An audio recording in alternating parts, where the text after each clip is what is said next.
Welcome to St Cuthbert's Church here in Amble. Every year it's a great joy to us to welcome the children from the local schools for Experience Easter.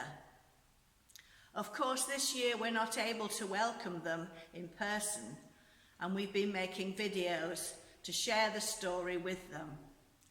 So join us to share in that story of the first Easter. Welcome to Experience Easter.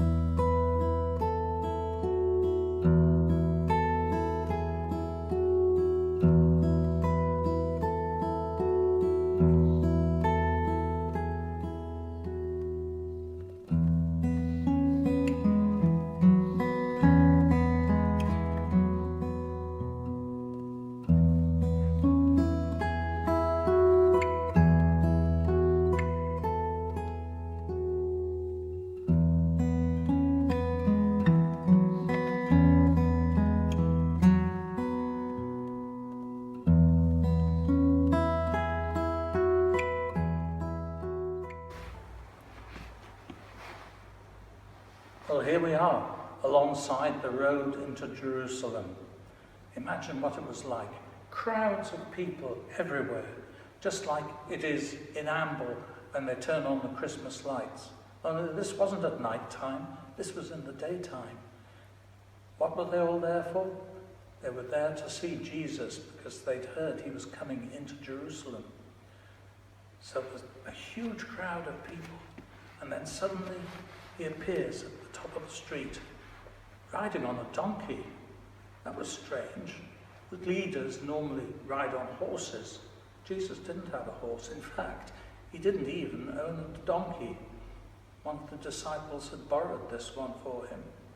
So he came down the street, and they all started cheering, "Jesus, Jesus, Hosanna," which means praise God. They saw Jesus as the leader, the person who was going to carry their hopes and dreams forward, who was going to rid them of the Roman Empire. They got very excited and were waving, and one person picked up a palm branch and started waving it. And then more people followed and did the same thing. Loads and loads of palms waving and crowds cheering, and palms laid down on the road to form a carpet for the donkey to ride over. He was carrying their hopes and dreams. He was going to be their new leader. That was their hope and dream.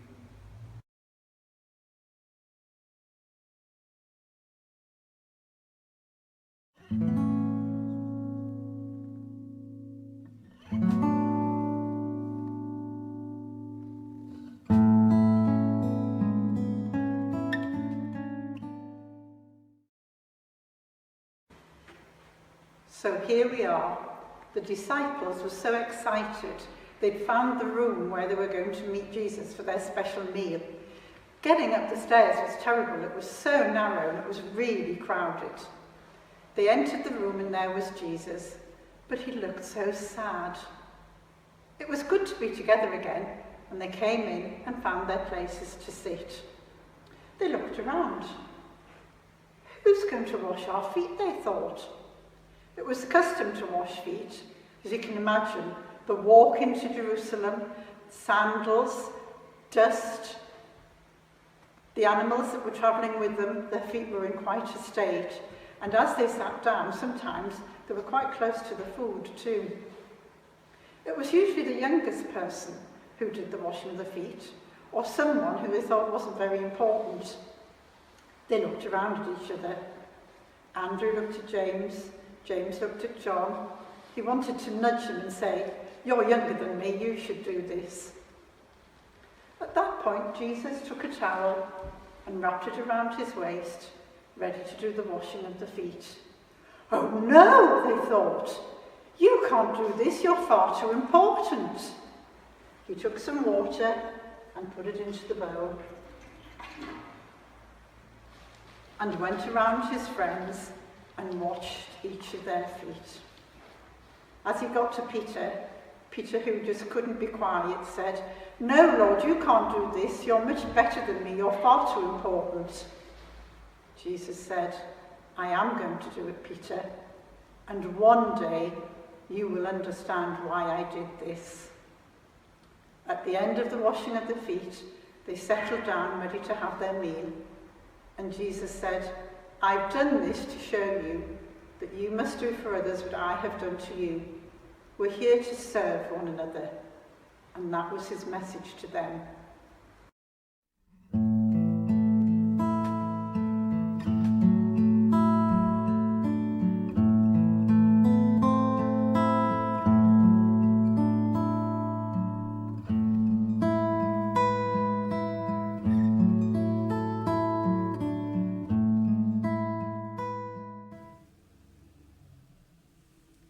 A loaf of bread. Something that the friends of Jesus had seen every day. As they sat round the table together, Jesus held the loaf of bread in his hands. He'd already surprised them by washing their feet. What was he going to do now? Jesus began to break pieces from the bread loaf. And as he did so, he prayed a prayer, thanking God for all the food that they'd had and for this loaf of bread. Then he handed a piece to each one of them. They took it, and as they did so, Jesus said, "You will remember me, won't you? Whenever you take a piece of bread or drink a cup of wine, I want you to remember me." They sat thoughtfully looking at the piece of bread, and they thought to themselves, how could we ever forget Jesus? He's been our friend, our teacher, our leader. How could we forget him? And where is he going to go? They each ate their piece of bread. Jesus reminded them and said, "Whenever you eat this piece of bread, please remember me. Don't forget me, will you?" And do you know that ever since that time, the friends of Jesus have gathered together and they've shared bread and wine, and they've remembered Jesus. It's something that has kept on going for hundreds and hundreds of years. And in churches all over the world, people still do that same thing, to remember Jesus as he asked us to.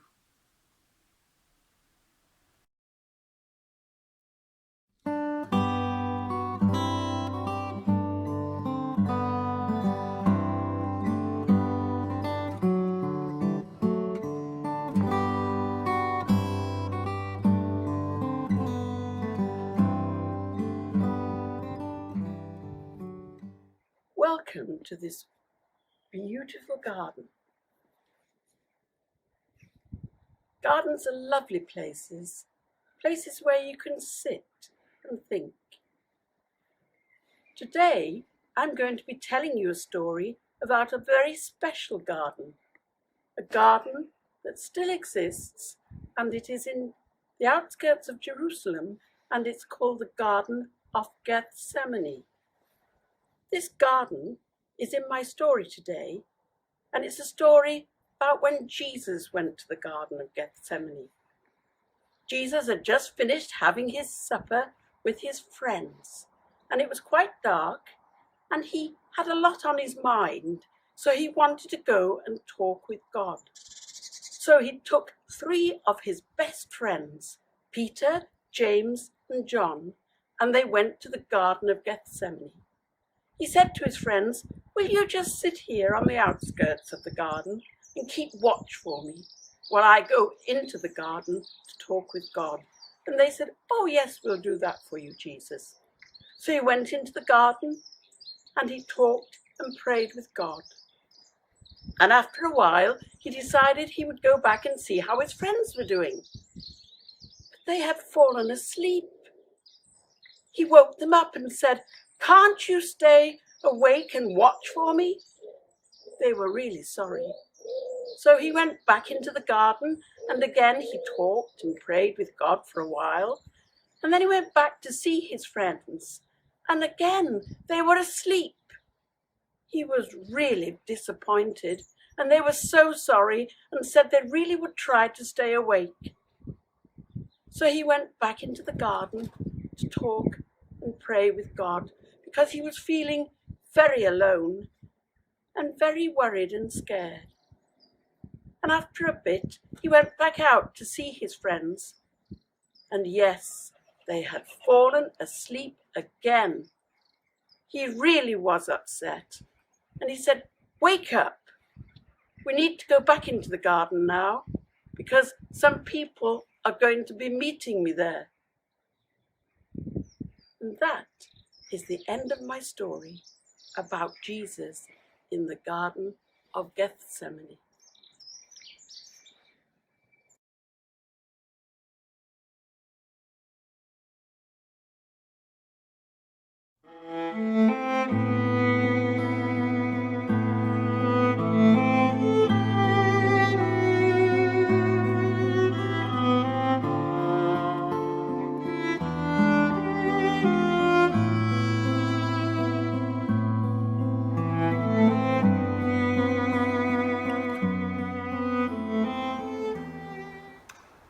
Welcome, my friends. This is a sad part of the story. Lots of things make us sad. Perhaps you are sad sometimes. Sometimes I am sad. This week I'm very sad because my little granddaughter is upset because her guinea pig called Pipsqueak died after being ill, and she's very upset. And not only is she upset, but I'm sorry as well for her. Sometimes we can be sorry about ourselves if we're ill, or if we're hungry, or if things aren't going right. And sometimes we can be sorry for other people. Perhaps your friend is in trouble, or is lost, or something bad has happened, and you are sorry for them. In this part of the story, we're thinking about Jesus sharing our sorrows. Jesus was having a sad moment on the cross, and we share that sorrow, but he shares our sorrows as well, so it's a shared moment of sorrow. And I'm wondering, what do you do when you're upset, when you're sorry, when you're feeling down? How do you deal with that? Because there are times in our lives when we all feel a bit bad, a bit down. And one thing we can do is share those sorries with Jesus. And that's why I've got the red ribbon connecting to the cross. From my heart to his. My sorrow is shared with his sorrow. And somehow sharing my bad feelings makes me feel better, because I know that there is someone who understands. So perhaps you might like to think about this today. What makes you upset and down? And how do you deal with those difficult feelings that all of us have? At least we know that this isn't the end of the story. There's something good to come. But just for now, bear in mind that all of us have times that are difficult.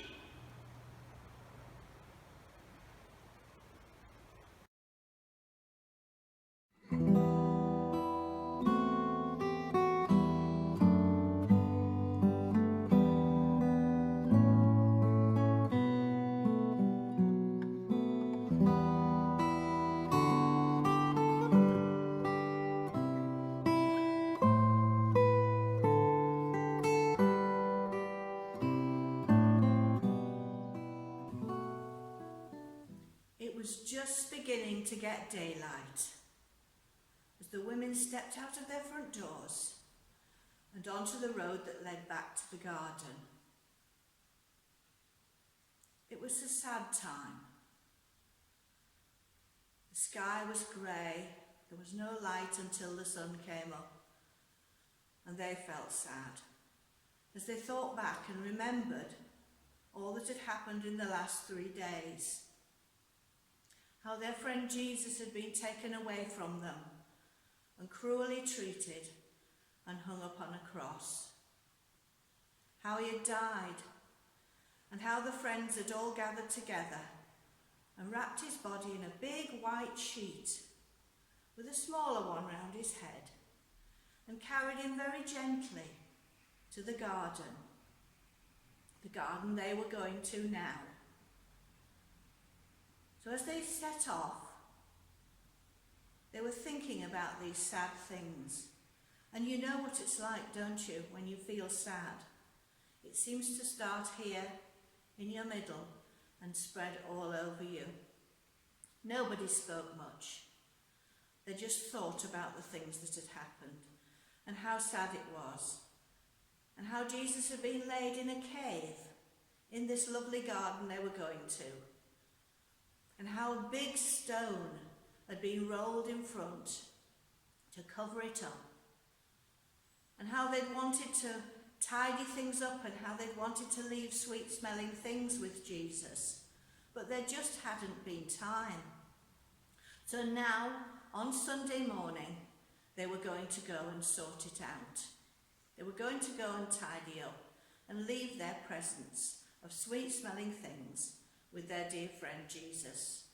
It was such a sad time. As they walked along together, suddenly somebody said, "Oh, I've just thought. What about that big stone? How are we going to roll it away?" They looked at one another. "Don't know. But what can we do? Let's just keep going, see what happens." As they got nearer to the place in the garden where the cave was, they began to wonder, because it looked as though the big stone had actually been rolled away already. They were puzzled. They didn't know what was happening. And as they got nearer, they realised they were not alone. There were some other people there. People dressed all in white. People who seemed to shine. People who, in fact, were angels. This was getting more and more puzzling. As they got near to the angels spoke to them and said, "Are you looking for Jesus? Because if you are, he's not here anymore. He's not dead. He's now alive. This is the good news we have to share with you." The women looked at one another. They looked into the cave just to be quite sure that what they said was true. And it was. There was the white sheet.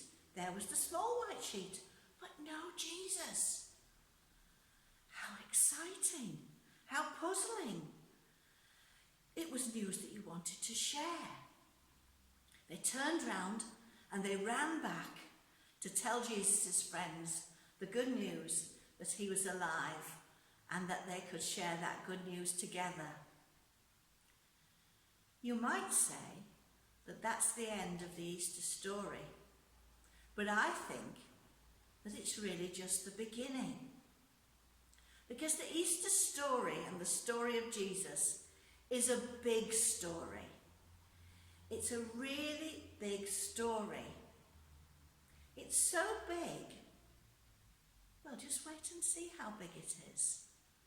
It's so big because those women went back and told Jesus' friends. Jesus' friends went on and told other people, yes, Jesus is alive. It's all happened. It's very exciting. Those people told other people, and those people shared that good news with other people, and people carried on sharing that good news for hundreds and hundreds of years, until one day I'm sharing that good news that Jesus is alive with you. So you have become a part of that big story, and it's a story that goes on. So that is the happy ending to the story of the first Easter.